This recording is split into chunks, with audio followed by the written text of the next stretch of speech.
Yung aalis yung amo mo tapos sasabihin niya sa'yo, "You watch the baby, okay?" Tapos sasabihin mo, "Okay." Sasabihin niya sa'yo, "If baby hungry, you eat the baby, okay?"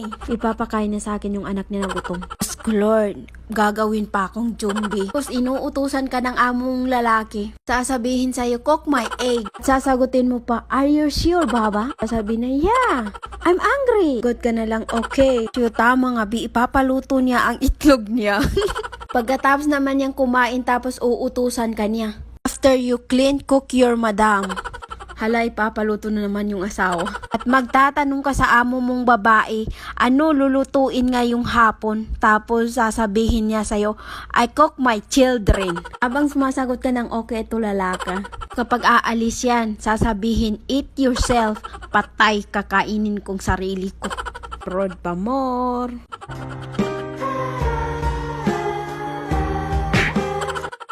Yung sasabihin ng amo mo, "Cook the egg with dancing water."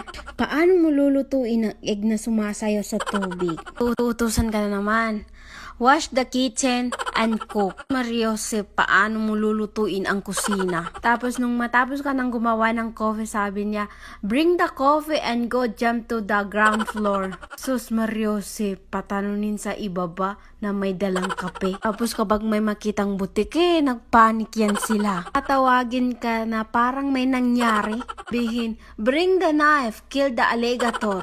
Ikaw naman, nataranta. Paano nagka-alligator sa bahay? Bihin sa'yo kapag bumili sila ng pagkain sa labas, "There is restaurant outside." Yung nagdaka talaga ako, sabi ko, kailan pa nagka-restaurant sa labas? Yun pala, may order lang na pagkain sa labas. Abroad pa more.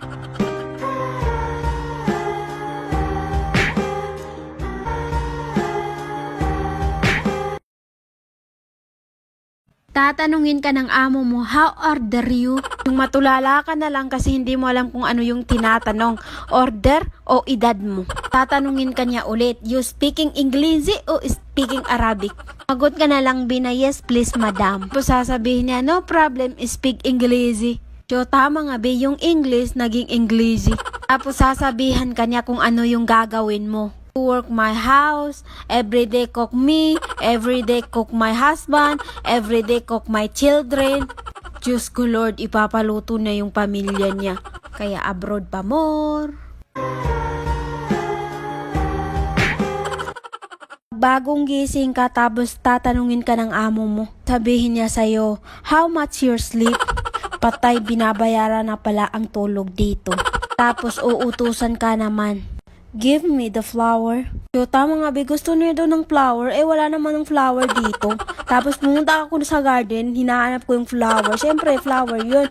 Yun pala, floor. Tapos tumawag yung amo mo sa cellphone. Dahil nga nasa room siya, tapos sasabihin niya, "Give me cheese." So tama nga, gusto daw niya ng cheese. Hindi naman nagluluto na kailangan niya ng cheese.